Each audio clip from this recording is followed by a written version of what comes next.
step towards an exciting future. That's sandhills.jobs. Don't wait. Apply now. Hey guys, it's your girl Jordan from Sartor Heyman Jewelers. Gentlemen, it's time to elevate your style with something from our men's jewelry and watch collection. Why not treat yourself to the ultimate in luxury?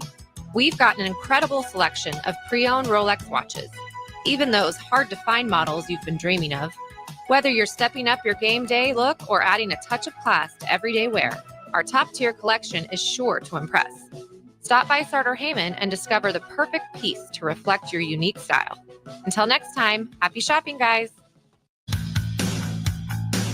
NEBCO is hiring CDL drivers for ready-mixed concrete, Husker Concrete, and Beatrice Concrete. NEBCO offers great pay, medical and retirement benefits, paid time off, and they pay for CDL training. Apply today and start your new career with a $2,500 hiring bonus. From NEBCO's beginning in 1908, it's the employees that have formed the company's solid foundation. Start your career today. Visit nebcoinc.com. That's NEBCOINC.com. General Fire and Safety has been keeping Lincoln businesses and commercial structures safe for more than 50 years.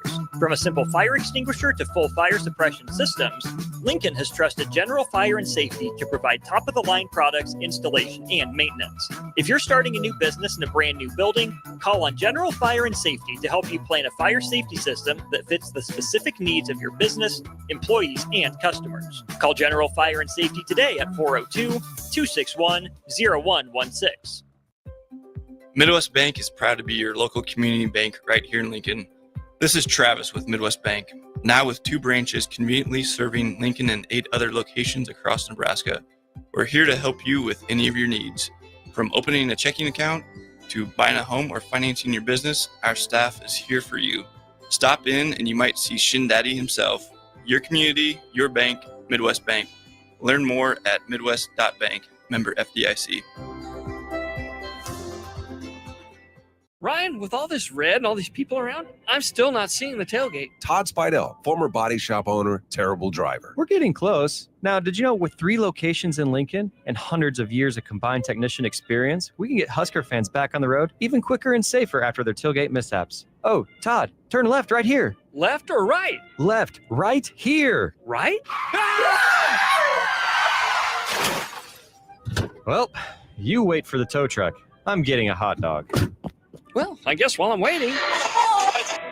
All right! Most recommended! Eustace Body Shop!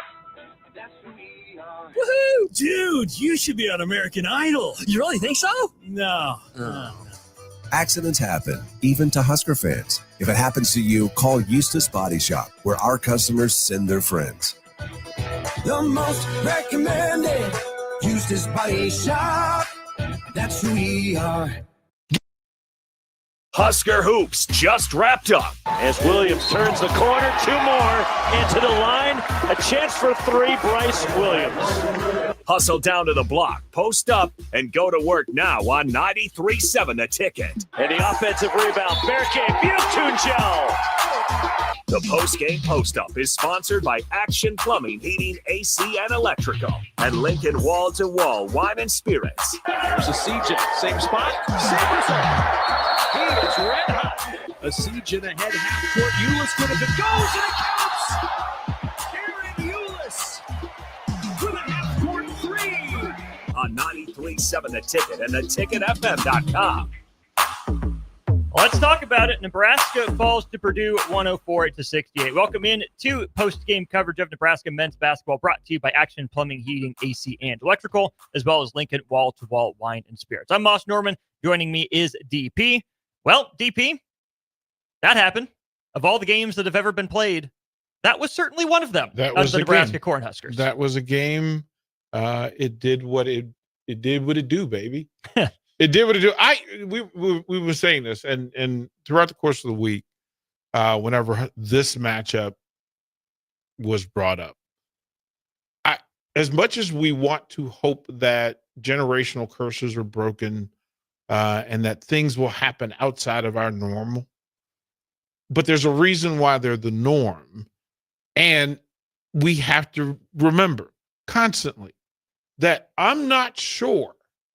Even if you include the ACC and SEC, if there is a tougher thing to do than break the curse of winning road games in the Big Ten at 11 a.m.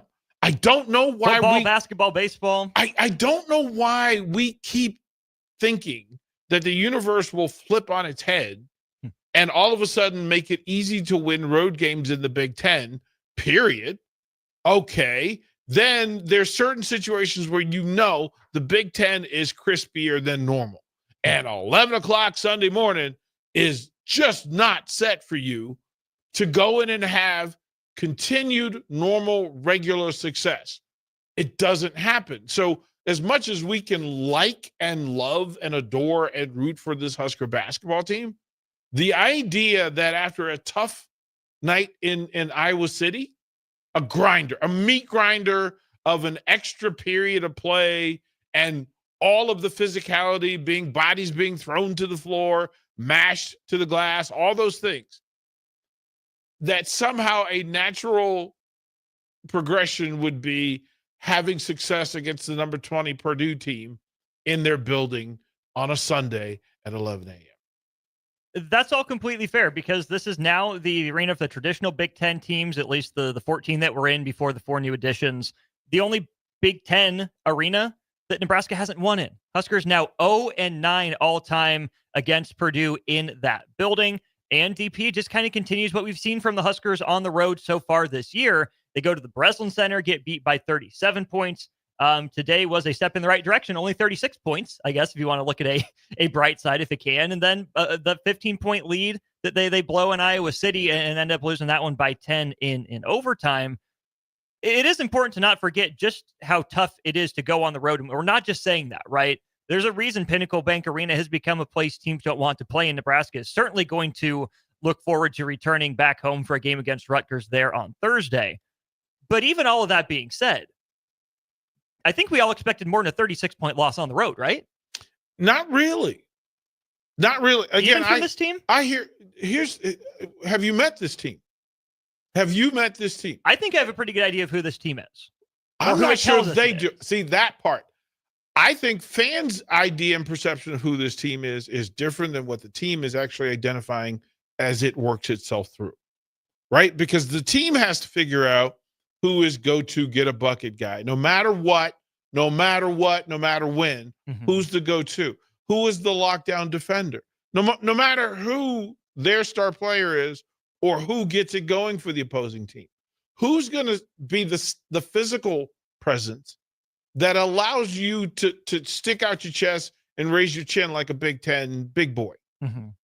I don't think those things have been defined yet, and I'm okay with it because the ultimate thing isn't to beat Purdue in January. The idea is that in the Big Ten tournament, I want the best version of the Huskers to exist and have an opportunity through its natural growth, qualify for the tournament, get a good seat in the Big Ten tournament, qualify for the NCAA tournament, and win a game in the Big Ten tournament. In the national tournament. And those things require different things. Husker fans want the easy, definable Husker profile, which is we have a go-to scorer in Bryce Williams. We have a couple of shooters. Connor Sejan is a legitimate Big Ten shooter, which is confirmed and co-signed by Wisconsin. So, okay, fine. Then you've got a point guard who is gritty and grimy often, and that he could play in the Power 5 level. But what does that mean in the Big Ten? What does it mean? He's a great late in the half, late in the game point guard. Gritty, grindy. But what do you do the other 30 minutes? And is it enough to keep you in games and put you ahead in Big Ten games? And if we said, who's the defensive stopper? When the other team gets it going, okay, if it's a little, we think that Hoiberg, but that changes the rest of the lineup. In some matchups, it's Jawan Gary because he's got the dog. But again, how many Big Ten teams rely on that position player to be their go-to offensive player? Not many don't. Not many do. Who's your Big Ten big boy stopper? Literally shut down. Hey, man, you got to kick the ball out. I'm You're not going to outbang me down here in the paint. I'm going to beat you on the boards. I'm going to be smart with outlet, and I'm going to make you pay offensively. Like, I'm going to get down on the floor from defense, and I can get a bucket. I don't think we know. Like, I would love to hear your take on who you think this Nebraska team is. Mind you, at 12 wins, it's still a pretty good discussion. That's just the thing. Let me start by just saying Matt Painter's been at Purdue since the 05-06 season. This is, I believe, was that year 19 or 20 for Painter at Purdue. That is enough time to figure out what that guy looks like, whether it's offensively or defensively, right? There's nothing that hasn't already been said about how good a coach Matt Painter is. He deserves the position, and his status is a claim in the Big Ten, right? I don't want to take anything away from Purdue and what they do. And it's also fair to recognize that, Bigelow was talking about it with me on Friday. We're still kind of early on in Fred Hoiberg 2.0. You get the first few years of trying to find his way in the Big Ten, of reacclimating to the college game. You get that switch that flips then after Bandamel and Gary go down with injuries. They have a little bit of a losing streak. They find something, that defensive identity, and being gritty and tough, and they make their way back to 16-16 overall. Then the tournament team last year and how they happened to play. So, yes, Fred Hoiberg is in his 6th year at Nebraska. That's really not that long compared to a lot of the other coaches that have been in the Big Ten. And all of that is fair. All of that is correct. And it does take time to figure out who you are, who you want to be. And that's fine. That is completely fine. I think eventually it's going to have to happen with some connections on high school recruits. You can see what these guys look like in high school. You bring them into your system. You keep them around. Because guess what? That's what Purdue does. Purdue augments with transfers. Purdue doesn't rely on transfers. Illinois, mostly the same way. You look at Michigan State, right? Dipped in the portal a little bit this year. Izzo made it clear, right? That he's having to change and adapt how he thinks about it. And if Tom Izzo has to change and adapt, what does that say for everyone else? Like, that's a top 25 coach of all time in the sport of college basketball, just to put it, a little loosely. But to answer your question, who are the guys, DP?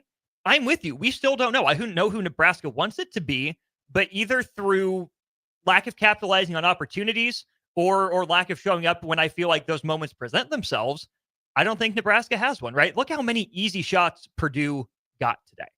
A lot of them. They had 32 assists on 41 made baskets. That's incredible, but they were put in position to hit those easy shots. Braden Smith is a dude, right? Braden Smith is special. Let's not miss that. And that's the difference between Braden Smith and not just a guy like Raleigh Wooster, but a lot of point guards in the league. He can make those passes to his rolling big men in stride with either hand going either direction. Oh, and he's a upper 30s career 3-point shooter and his nails at the free throw line. Braden Smith is special. Let's not miss that. But Braden Smith also gets a lot of easy looks, right? He creates a lot of easy looks and he gets a lot of easy looks. Offense was a struggle for Nebraska today. Even against Iowa, when they put up 87 points in overtime, it was a bit of a struggle. It just looks a little bit differently. And then defensively, love Sam Hoiberg, right? He does his part. He plays his role. I thought, he was one of the guys that actually packed the lunch pail today, right? I thought Sam did a pretty darn good job, but sometimes guys are just bigger, faster, stronger. Hart, make up for so much. Sam competes his butt off. We know that about him. Juwan has the reputation as the defensive stopper, but from this vantage point, without being there on the bench, without being there in the arena close to hear the conversations, it seems like it comes and goes. And I don't think dog is something that comes and goes. And there are sometimes moments where this is what's maybe holding Nebraska back from being an elite defensive team. It is the 90% versus the 100%. And again, that's not a knock on Juwan Gary, who's a darn good college basketball player. But that to me changes the conversation for fans specifically about the expectations for this team. I would say this, that defensively, and I think there are, just like with football, there are 3 different discussions. There's the offensive discussion, and there's more than 3. But for the sake of this, offense, defense, special teams, how you transition, how you adjust in that space. But offensively, what your theory and plan is, and then what is your plan when your plan doesn't work, which is the definition of a really good Big Ten team. That there's your plan, and then when your plan doesn't work, can you figure out a way to pull a win? We saw that with Creighton, and they had to identify that what happens when Nebraska takes away the thing? They didn't have an answer. Since then, they've worked Found on some. finding that thing. Purdue didn't have an answer Right. against Auburn since then. Right. So are you willing to accept the lessons offensively and create another plan that will work in the Big Ten, especially, again, Sunday, 11 o'clock on the road when, quite frankly, you got to a really good team to play. You got to bring your own juice, right? Because ain't nobody there providing it for you. The space doesn't really matter when you've got to wake yourself up. You've got to set your own standard defensively. That Nate Lenzer and how he approaches this, and in no universe is Nate Lenzer okay with 104 points being scored on a Nebraska basketball team. In no universe. Now, you wouldn't be happy with 104 in an NBA game. Right. Like he really wouldn't. No. And I feel bad for his clipboard today. Right? Like I feel bad for it. All dozen of them. Oh, he spanked that thing. Like he spanked and then found someone else's clipboard. Right? Like pass it down. And because there has to be a pride in defense is a pride thing. Mm-hmm. Like I can't even tell you my best defensive teams took more pride in shutting somebody down than scoring a bucket. They knew that special team version got free points because they were so good and so purposeful defensively. Mm-hmm. Those are things that didn't exist today. Like you got a couple of them late in meaningless possessions where Nebraska would defend, create a steal, deflect the ball, get a layup off of it, and feel proud about themselves. There certainly weren't enough of them. Now, at no point in this universe is Nate Lenzer going to be okay with Purdue shooting 63% from the floor against you. They're also to shoot 19 of 33 from three, a 58% clip. Now, Austin, in most cases, at most levels, even if you allowed them to shoot unguarded threes, they're not going to go 19 of 33 just from running up and down the court. Just in legs alone. Like if I'm forcing you to defend me for 40 possessions, right? But that's the other part, right? That each one affects the other. Mm-hmm. That if I don't burn you in transition, then you don't respect me in transition. If I don't burn you offensively and make you defend me in full for 25 seconds and then ideally not let you off the hook at the end of that 25 seconds, right? Because the finish at the end of the 25, if you got to go in the paint and take a body and get up off the floor, it's different than you taking a three and just having it miss. You just gave up a free possession. And under no universe is 6 for 27. That's 21 empty possessions. Mm-hmm. That's the rule for the 3-point shooting. People fall in love with it, but the reality is Purdue had 19 possessions where the three landed. That 57 points is almost as much as Nebraska scored the whole game. Mm-hmm. Simple math, right? Like simple math. Wait a minute. It was 68-57 if you only count their threes. And they only took 6 free throws. Six.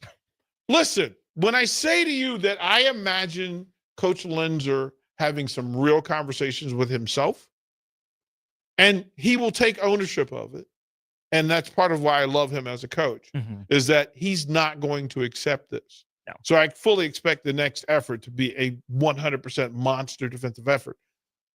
But then what do you sacrifice offensively by committing so much defensively? Purdue would tell you nothing. You know why Purdue would tell you nothing? Because I think what we saw from them was good ball pressure, good activity defensively, which made it hard for Nebraska to run its sets. And we're finding that, hey, the more you pressure Nebraska, the less separation they're able to create sometimes led to a lot of those turnovers. But you could see Purdue's offense feed off the defense. This is an improving defensive team in Purdue. It's not a lockdown defensive team. It's not a juggernaut, especially not the way it was last year with a guy like Gillis on the wing, but especially, 7'4" Zach Edey in the middle. Good defensive team, not as good. But that, to me, DP, is the exact lesson for Nebraska. If you take pride on defense, if you commit on defense there, guess what? Then you get to go play offense. Defense leading to offense in basketball can be like football, right? Where you get a pick six, you get a scoop and score, whatever it is. But I think in basketball, more so than in football, more so than in baseball, almost like hockey, right? If you have an energetic defensive possession, you're flying around, it's not an individual thing. It is a 5-person, it's not an open hand, it's a closed fist. You're communicating, you're in rhythm, you're in unison, you have to be in sync. I think in basketball, more so than any other sport, that carries over to offense. The pace at which you play on the defensive end will very often be the pace at which you play on the offensive end. And that's where I think some of the fans' frustration is, which fans, by the way, don't forget, you can be a part of this too. 402-464-5685 on our Starter Heyman Jewelers text line, or by leaving a comment on any of our streams, Facebook, YouTube, and Twitter. And for our friends on Allo, we highly recommend you use that Starter Heyman Jewelers phone line. But for a team that wants to be described, or tells us it wants to be described as tough, gritty, and grimy, we haven't seen a lot of that the past 2 games, which is fair. You're going up against 2 of the better offenses, not just in the Big Ten, but in the country. These are, 90th percentile offenses out of 360 teams, not just out of 18 teams. So, not that the standard changes, but keep it in relative terms, right? Those teams are good at what they do. But I go back to what you said. What's your plan B? What's your next plan for Nebraska? Because Purdue, 19 of 33 from long range, I believe it was today. And Iowa ends up 17 of 35. So do some math with me. That's 36 made threes on 68 attempts. On the one hand, yes. I mean, you leave them open, they'll probably miss more than that, except that, hey, guess what? Iowa and Purdue have the reputation of really good three-point shooting teams. They are bad matchups for the way Nebraska currently constructs its defense, because that is the risk, it is the strategy that this coaching staff is chosen to run, and that's fine. It's worked out for Nebraska, right? When teams shoot, 33% or less against Nebraska, the defense usually looks pretty good. When teams shoot at 50%, it's going to look good against everyone, but especially a defense like Nebraska that asks a lot of the baseline double team and trying to make opposing posts make those deep kick-out passes. Purdue's good at it. Iowa's good at it. Illinois will be good at it coming up. So, yeah, there's some bad matchups just stylistically, but we haven't seen that plan B for Nebraska when teams are hot, right? There's not face guarding from Nebraska like there was from Purdue against Bryce Williams that prevented him from going off.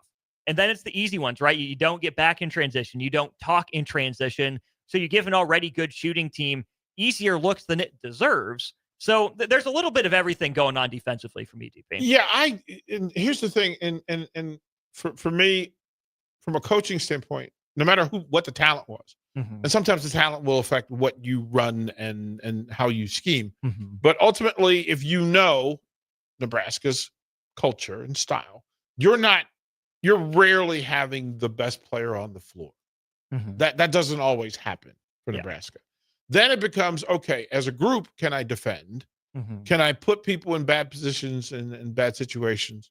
And then offensively, I've coached some teams that, quite frankly, they weren't impressive athletically.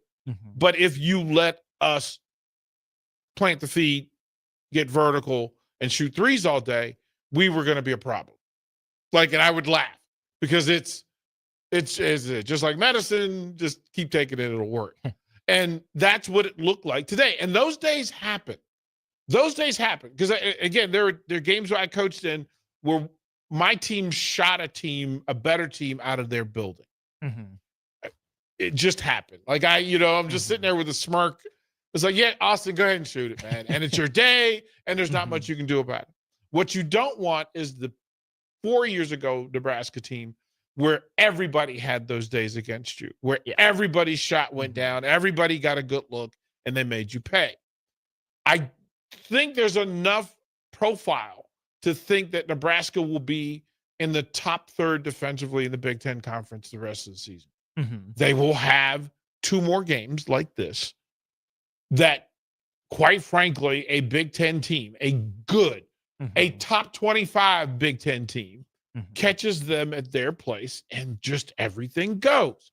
That's just it's nature of the beast. It's the shooter's background. You're comfortable. You know the sight lines. You kind of know the breeze in the room. You know the spots on the floor. You get to it. You're used to seeing it because you've seen it, 1,000 times of kick out to a spot and knocking down the spot. But you also have to have the ability that in those other 4 games, can you take advantage of the fact that they are human too? And bad things are going to happen to them. Mm-hmm. And can you, again, take 20 minutes against Iowa? Can you turn that into 30 minutes instead of 24 minutes? Mm-hmm. Right? That 24 minutes, if we can get that second half to be 15 minutes of the same level. And again, this is the Nate Linzer. I hate human nature because human nature says if I have success in the first half, I can take my foot off the brake and not have to do as much work because I've set a tendency. And no, I want you to work harder in the second half to meet the success you had in the first half. Mm-hmm. Nebraska hasn't learned that yet. They haven't learned that yet. And the numbers, Austin, the numbers are fantastic. Like, these are some remarkable numbers when you say that. But I'll say in the three parts of the game that we want to talk about, offensively, did you accomplish what you set out? And I'm not sure that they walked into that building today and said 68-point wins the game for us. Right? No. Right? No. So that didn't meet, and there's several reasons why. And we can go through offensively individual players and team numbers to get to why that didn't work. And then defensively, at no point do you say 104 points is what it's going to take for you to leave this building with a win. So then you have to go through those numbers, and some of their offensive numbers, they're quite the metric behind it is phenomenal. And then the special teams version of it, oof is the word, that you didn't do the things in transition for easy buckets, and those easy buckets open the basket for the tough buckets. We'll get to those numbers here. We'll take a break and we'll be back. But before we do that, I just want your opinion. I don't want to discount and write off the human nature aspect of it. Right. It is a tough environment that other teams have had this happen, right? The sky is not falling for Nebraska. They still have 12 wins and 16 tries. It's still a good basketball team. Mm-hmm. But I do think, DP, that it is still a disappointing result and outcome, obviously, but also just some of the process behind it, because I would have hoped this team would have learned the lesson from Michigan State. As a group of upperclassmen, it's an older team that you're halfway through the season. Now you get 31 games. You just played your 16th. You're halfway through. I thought they would have learned from Michigan State. And I thought a bad day or an off day for this team looks more like a 20-point loss, more so than a 36-point loss. Am I underrating human nature, or is it fair to say that this was maybe worse of a bad performance than Nebraska should be having at this point? It was the necessary lesson. It was Michigan State was. It was no. This is not. It's an entirely different lesson to learn, because the Michigan State, without Michigan State, you don't go to Hawaii and win. You don't go to Hawaii and win, because the sting of that lesson, the handprint of Michigan State's hand on your behind, still existed. It was there. Mm-hmm. But you've forgotten that, because you took that lesson and you went to work and you defeated. And again, Michigan State didn't play in the Hawaii tournament, so we understand that. Cool. Mm-hmm. But then to come back and get yourself in a situation where you can win Big Ten games, you left your handprint on UCLA. They're still in a backspin from it. Yeah. Like, their coach is questioning himself. The players are questioning the coach. Fans are questioning both of them, all because of what happened here in Lincoln, Nebraska at PBA. Mm-hmm. But that's Big Ten basketball.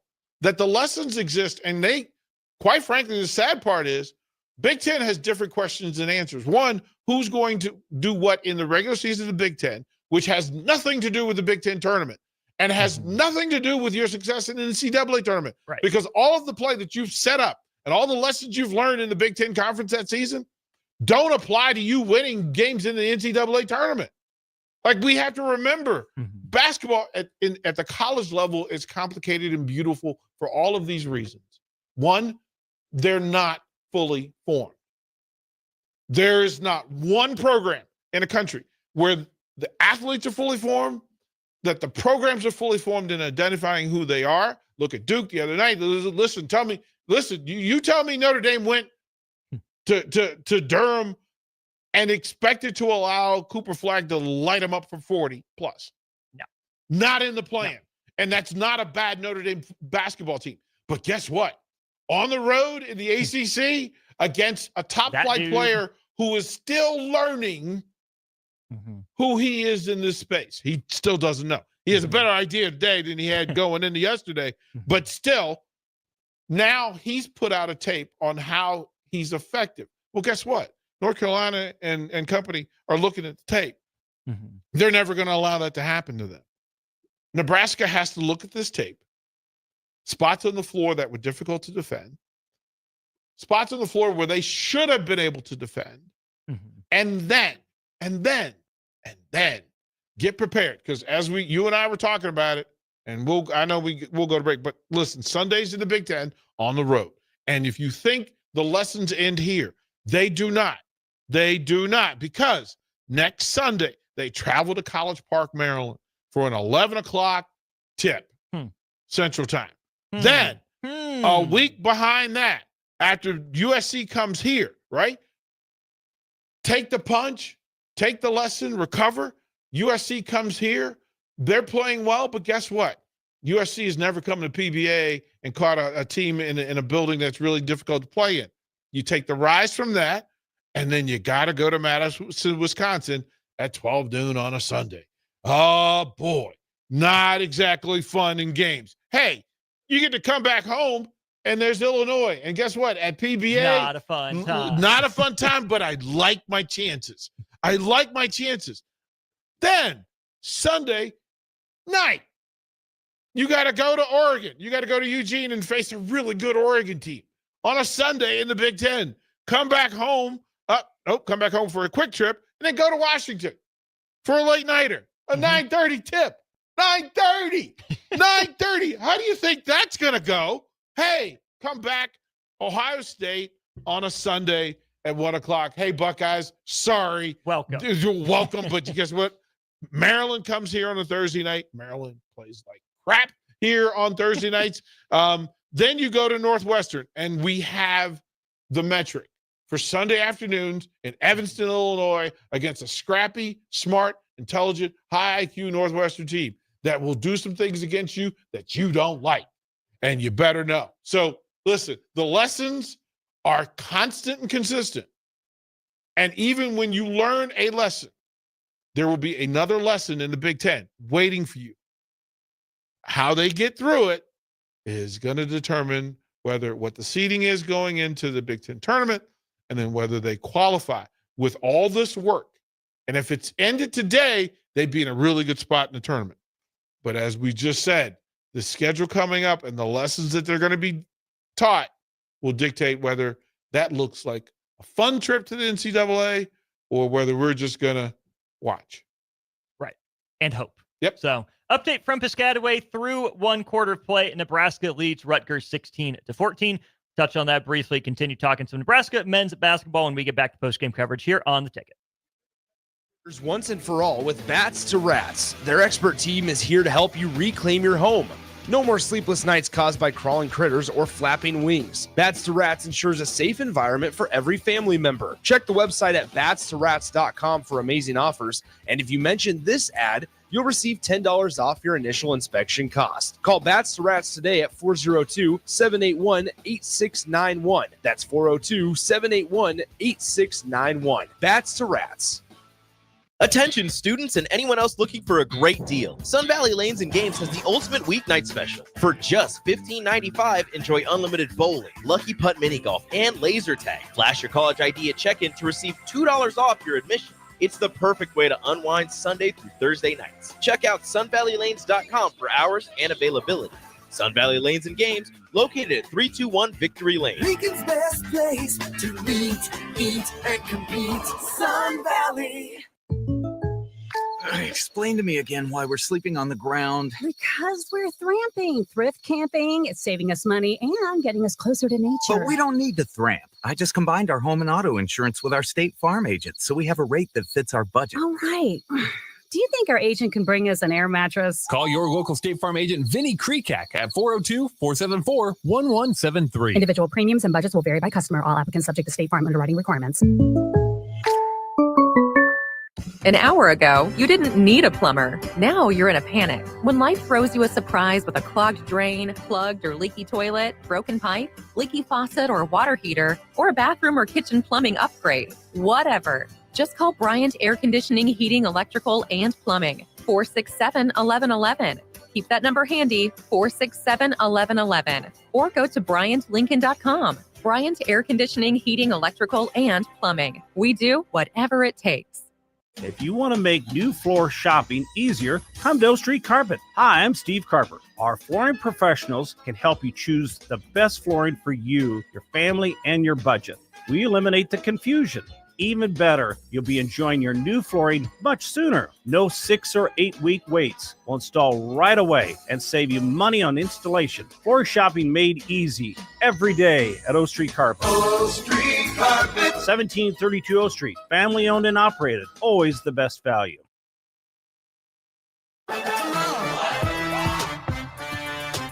We're back here breaking down Nebraska men's basketball's 104-68 loss on the road at Purdue. Mentioned it going to break. The Nebraska women are on the road in Piscataway. They've got a 19-15 lead on Rutgers here early in the second quarter. Leading the way for the women right now, DP, Britt Prince, 9 points. She's 3 of 5 overall, 1 of 2 from 3.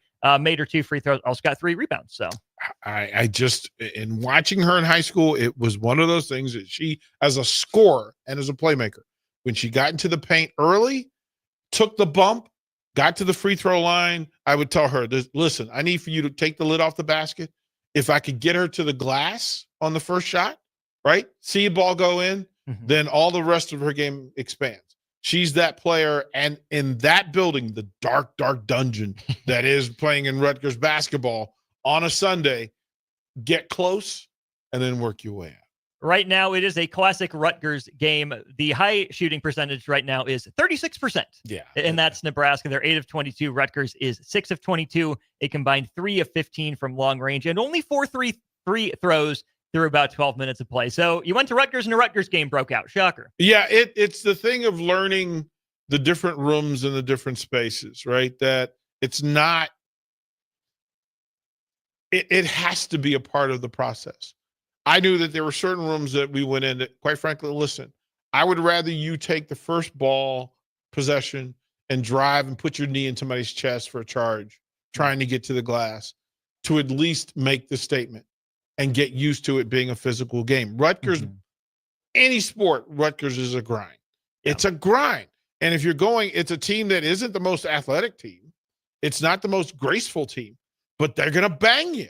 And this is what happens. And so you say to the young freshman, hey, Brett, go get yours in. She just hit another soft corner jumper in the space, mid-range. It's the adapting. It's just not a good sight line for shooting. It's just not. It's a weird sort of backdrop. Not a grind, Purdue's offense against Nebraska. Here's some stats, DP. Purdue today put up the best offensive efficiency rating against Nebraska of any team that's ever played the Huskers, 147.4 is the number of points Purdue would be expected to score over the course of 100 possessions. Purdue's effective field goal percentage, 77.7%. That tells you just how hot the Boilermakers were for long range, but also brutally efficient from 2-point range as well, where they end up going 22 of 32 on the interior.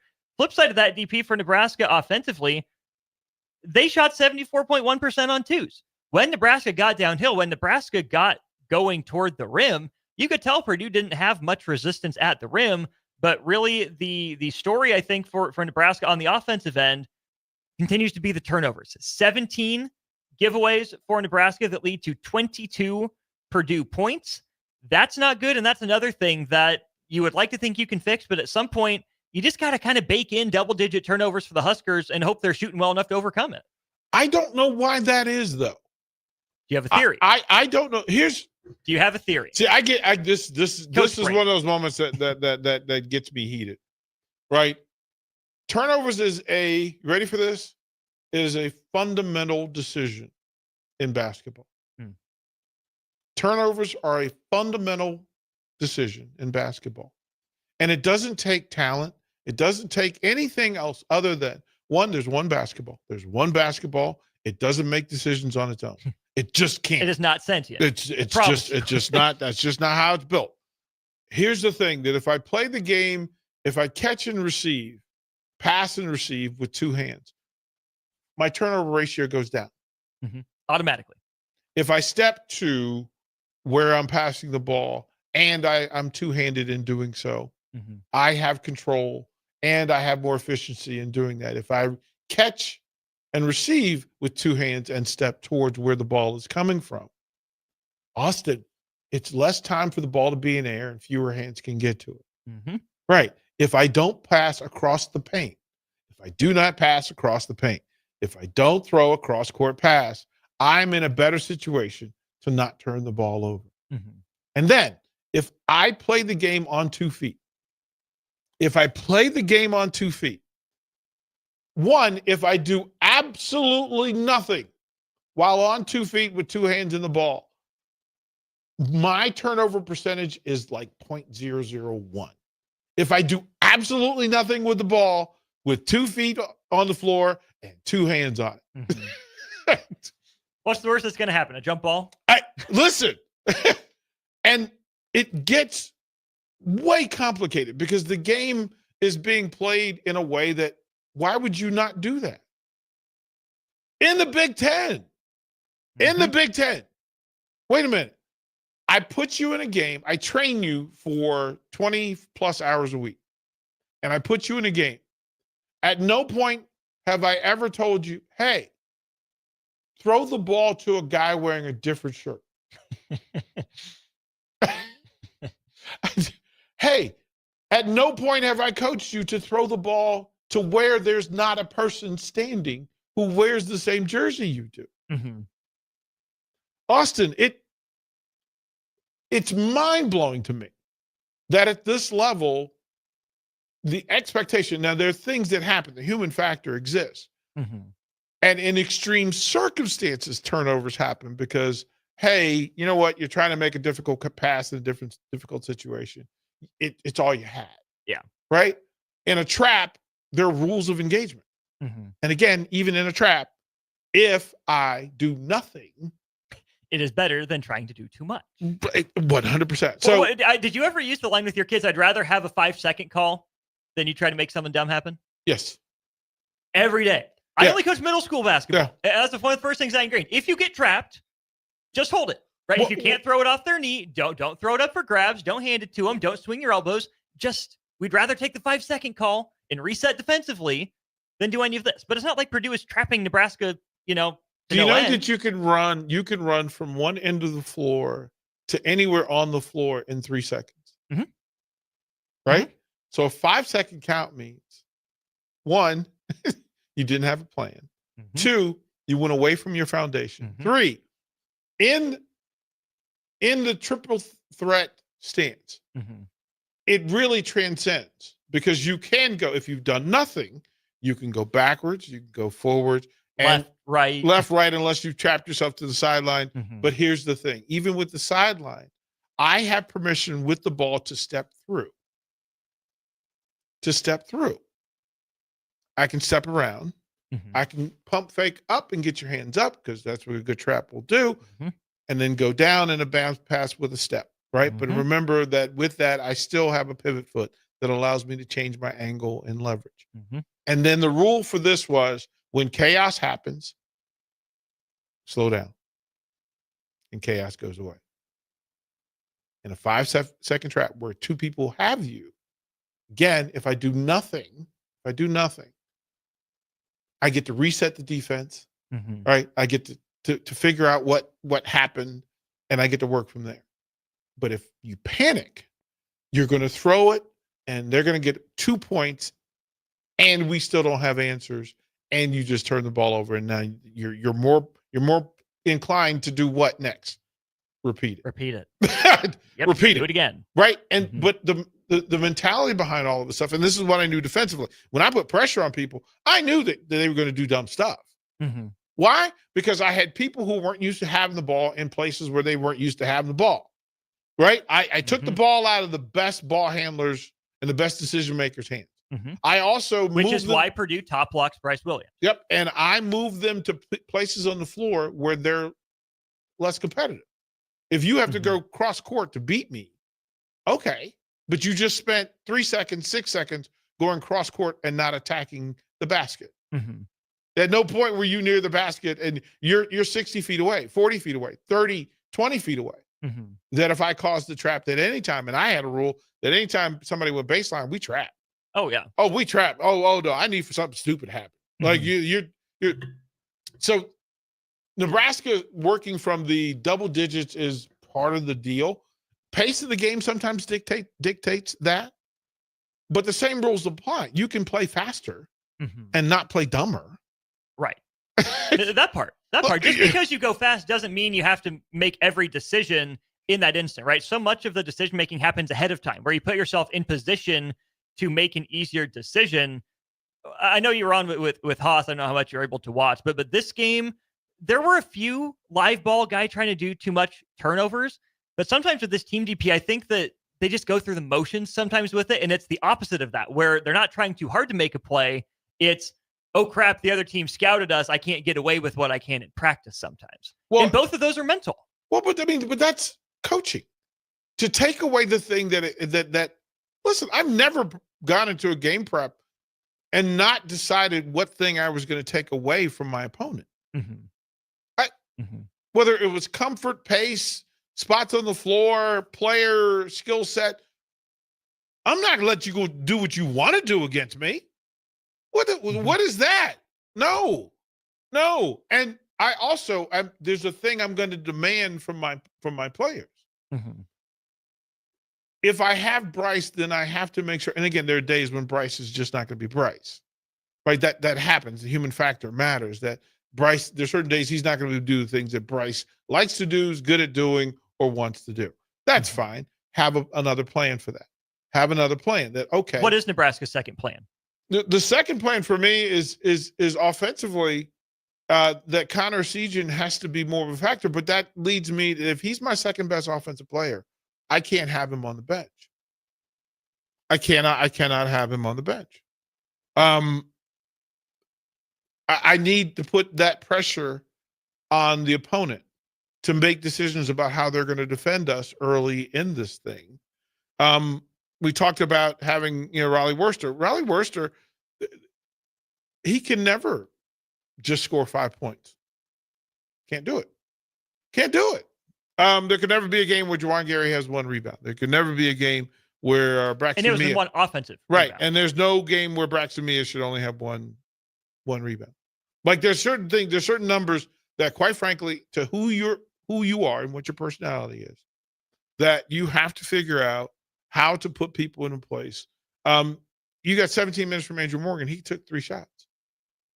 Had as many turnovers as he did attempted shots. Yeah, I mean, it's a thing, right? And then if you go up and down the shots attempted, that Connor Segan being number one, if he's ever going to be your number one shot attempt leader, then he has to be somebody that in the start of things, you make Purdue defend, prepare and defend, spend time on Connor Segan. What do we do with this? Now, you can go big, you can go small. I'm a member of the club that Berkay and Braxton Mia together, I'm not sure what you're doing. Right? Okay, so I think that is a lineup that works in theory if Berkay was shooting more than 28% from 3 on the year, right? Yes. They keep saying that, he's there, he can shoot it, he can stretch the floor.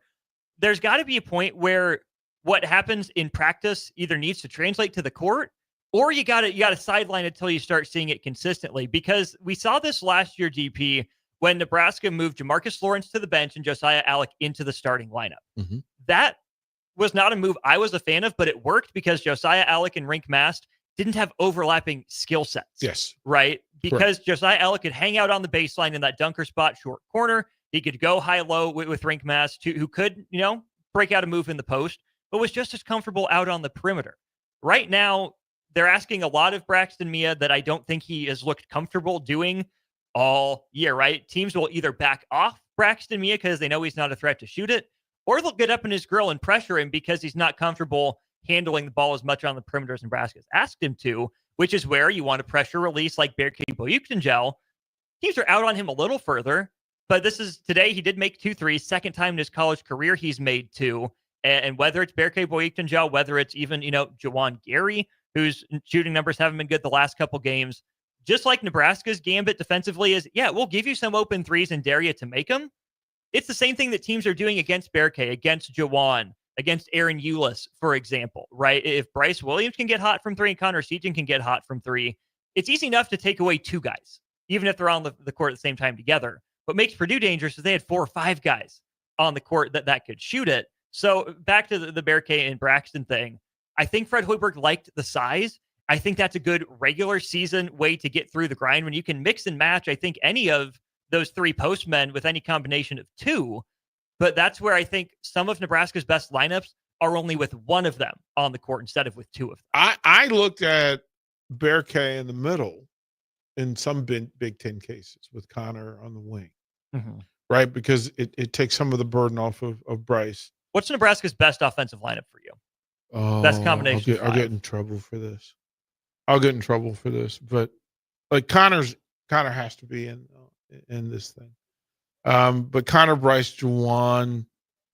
If Riley Worcester is going to actually shoot the ball, like he's going to drive baseline and get assists, and he's in it. But he had 1 assist today. I don't know. I don't know how that's possible.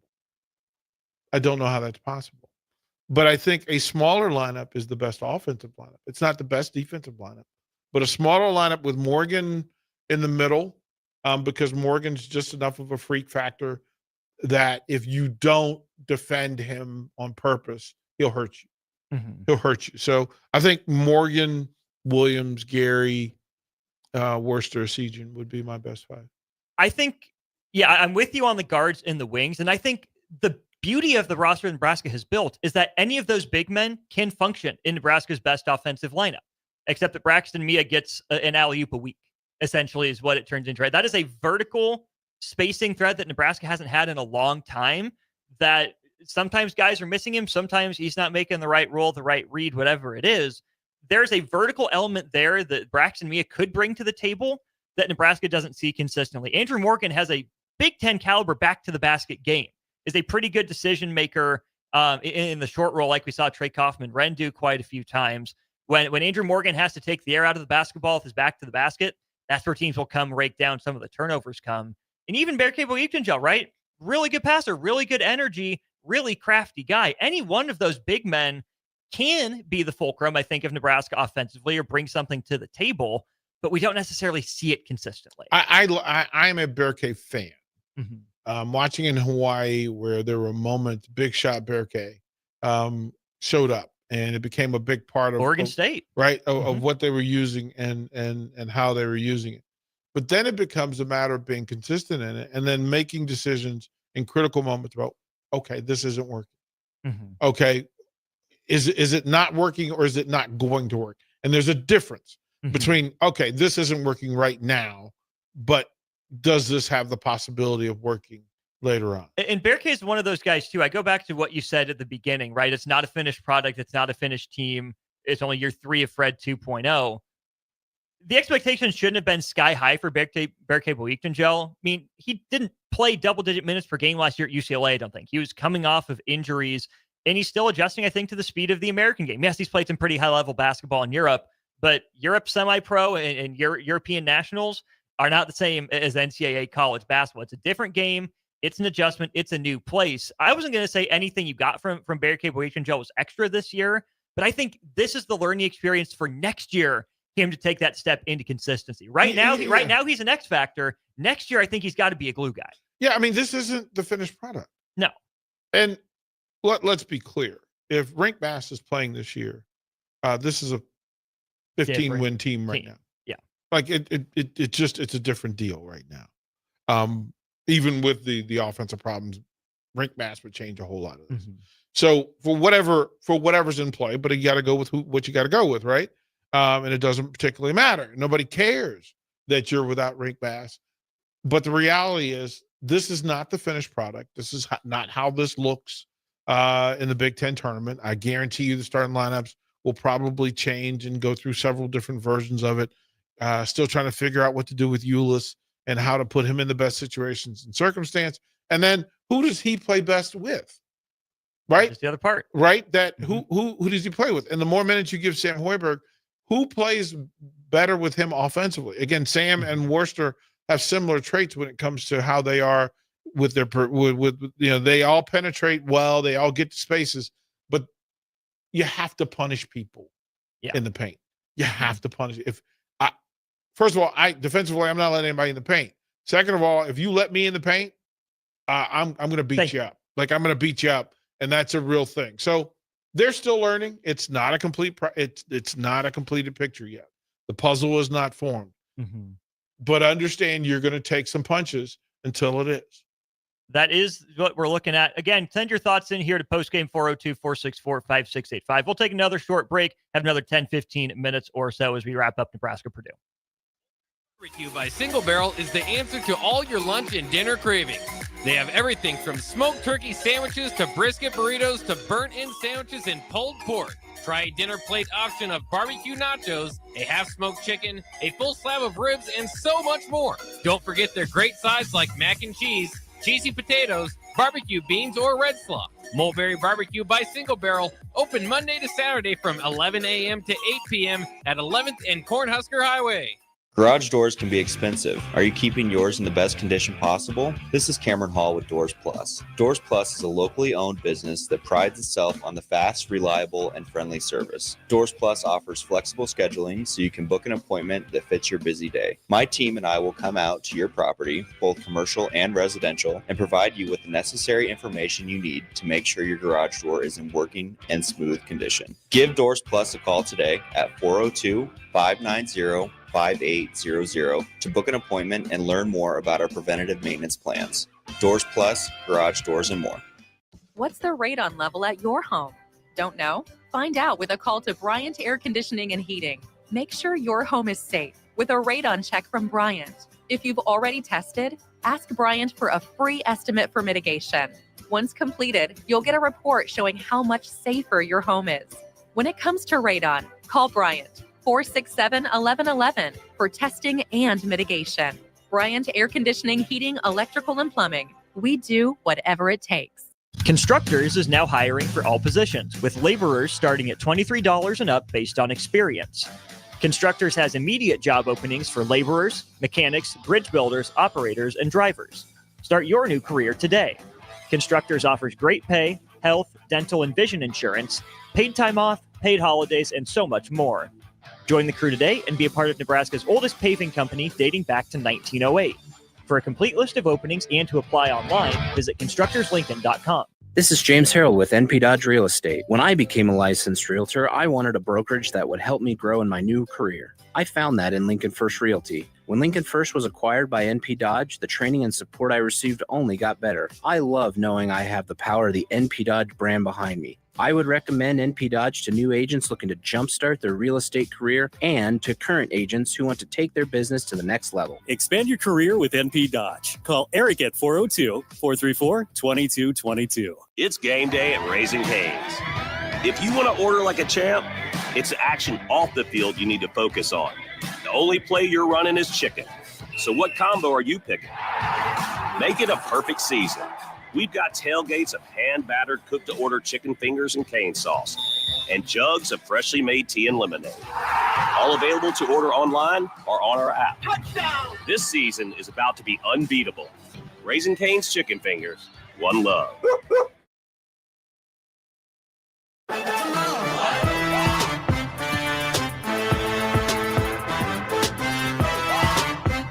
Austin Norman, DP, back with you one final time here before we turn it over to Ellie for Behind the Black and Gold.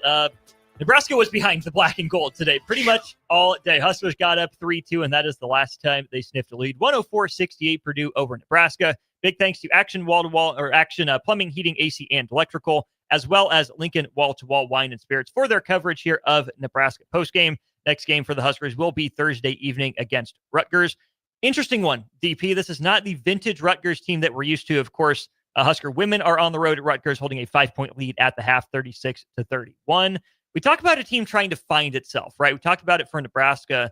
I think Rutgers is in that same boat, right? They get not just one, but 2 5-star freshmen, not the Steve Peichel way, not defending the same way, still trying to figure out who they are. Benefit for Nebraska is, hey, guess what? They just got a lesson today. Now the hope is, can they hand out another lesson coming home on Thursday? Come on home. It's a special thing. I want to go through some of today's game notes before we get to Rutgers because it's pretty funny.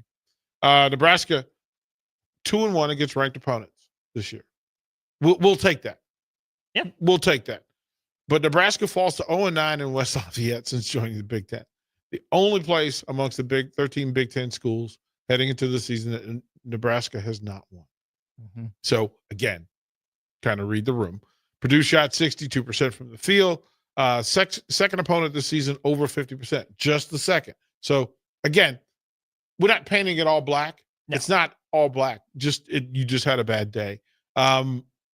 They set an opponent record for 3-pointers in the game with 19, breaking the previous mark of 18 set by Minnesota in 20 and Wisconsin in 20. Of course, that was that team had its own. That team had its issues. Own. It had its own thing. So it is, and of course, it was Bryce Williams' lowest point output of the season with 9 points. So there was a lot of things in place. Final note was that it marks the first game, a second time this season that Nebraska was out rebounded. And they weren't barely out rebounded.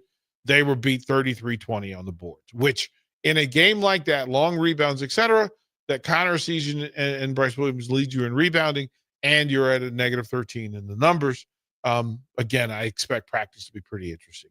And I'm not even as concerned about the rebounds in a game like this because guess what? There weren't nearly as many rebounds to go around. Yeah. So I would say even, that stat, 33-20 aside, only the second time all year Nebraska has been out rebounded. That is maybe a point in favor of sticking with the lineup that we talked about with a couple big men and having that rotation. Not a perfect effort all year from Nebraska, but DP, think just, 2 years ago, that team that was fighting to get back to 500, the fact that Nebraska can hang its hat a little bit more on rebounding, it was better last year and even better this year. Again, it's not all good because you do get out rebounded, but the fact that's only the second time it's happened this year, the second time in 33 games an opponent has shot above 50% against Nebraska, does tell you that despite results like this, the program is certainly in a better spot than it was a few years ago. Yeah, it's a different vibe. And again, this is why I circled today and said, yes, take the lessons from today, but don't use that to define you and your season. Mm-hmm. It's a learning point. It's just a stop along the way, but you cannot go through and do what you did today. You can't have that happen again. You can't have it. Look, it's a Rutgers team that in most factions are gettable. They've got some star players that'll come in here and make it difficult. But I think if Nebraska can get back to the version of itself that existed against UCLA at home, you're going to be fine. Who's the best college freshman you've ever seen play basketball? Grant Hill. He and Shaq were of a different level. Like people wanted to give it to certain other people, but Grant Hill and Shaq was just like we had never seen that before. David Robinson didn't have that sort of deal when he was a freshman. Mm-hmm. I would go under and I'll date myself and add Pete Maravich to that conversation. Pete pretty good ones. Pete was a different level. Pete was a cheat code, man. He was an alien that we were not prepared for. We'll see if Nebraska is prepared for a couple of aliens on the same team in Dylan Harper and Ace Bailey. I'm really intrigued by this matchup, DP, because you get those 2 5-star freshmen coming to Lincoln against a coach who wants nothing more than to beat you up and grind you to a pulp in Steve Peichel. This will be, I think, a really good opportunity for Nebraska to get some moxie and mojo back because, again, look at these 2 punk freshmen who say they want to play defense. The numbers haven't necessarily been there. I think there's maybe some extra motivation coming back home for Nebraska. I mean, they're going to be favored. Rutgers' numbers aren't very good, but either Dylan Harper or Ace Bailey can take over a game in an instant. We've seen that a couple times this year from either of them. But I think for a veteran team like Nebraska, even at home, it's a great way to reestablish, hey, this is who we are. We're the bullies on the block, not you. Come get your lesson, little punks. Yeah, I don't think that they have that sort of moxie at that level. I think it. But can they discover it in a game like that? I don't think that they even care who they're playing. The things that require fixing for Nebraska have nothing to do with Rutgers. Correct. That through across the board, the things that are in play, can they rebound? Can they defend? Can they take away some small spots on the floor? And then play at a level that in that building, will the students be back yet? I don't think the students are back yet. No, not quite. Plus will start next week. So in a bring your own juice Thursday night against Rutgers, can they do all the things that they say are, air quote, Nebraska things? Completely agree. Nebraska's issues are not a Rutgers problem, but I kind of hope Nebraska makes them Rutgers problem, right? Nebraska works through a lot of it there, that we see some of that pride come out. And honestly, DP, maybe taking some of it personally, not trying to take the game into your own hands, but being fed up with it and saying enough is enough.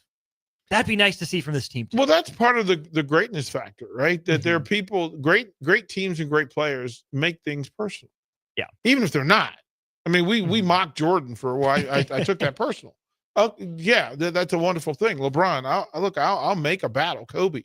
Oh no, I'll make a villain out of a really nice guy so that I can go compete. I'm fine with them taking it out on Rutgers, but them taking it out on Rutgers cannot be about Rutgers. Correct. It has to be. Listen, Bryce now has the extra ambition and motivation, right? Being held to a season low. Can't have that 2 games in a row. You can't get beat on the boards like you did. Okay, coachable moments, learn along the way, identifying spots on the floor, because some of those spots are Harper friendly. So guess what? You better figure out how to defend those. And then how do the coaches manage the talent, right? Matchups. Who do you have on your bench that you can call on to attack in the ways that Nebraska wants to attack? What I want to see against Rutgers is Nebraska going to the basket.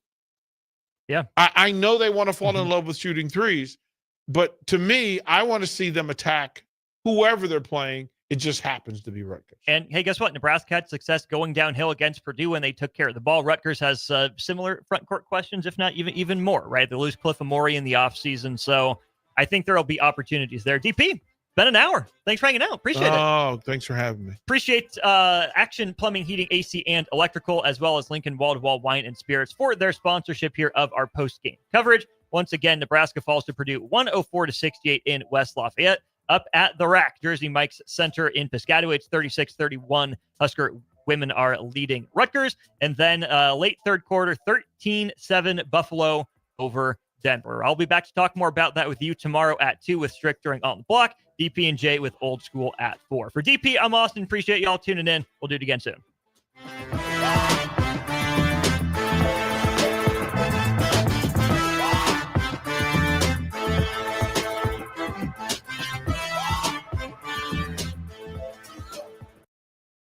It's the fall sports season, and that means that the school year is back in session and you're planning road trips for Nebraska football games and following your kids around to their different events. Stop telling yourself you'll upgrade your car someday and do it now. Mullen Motors Lot is full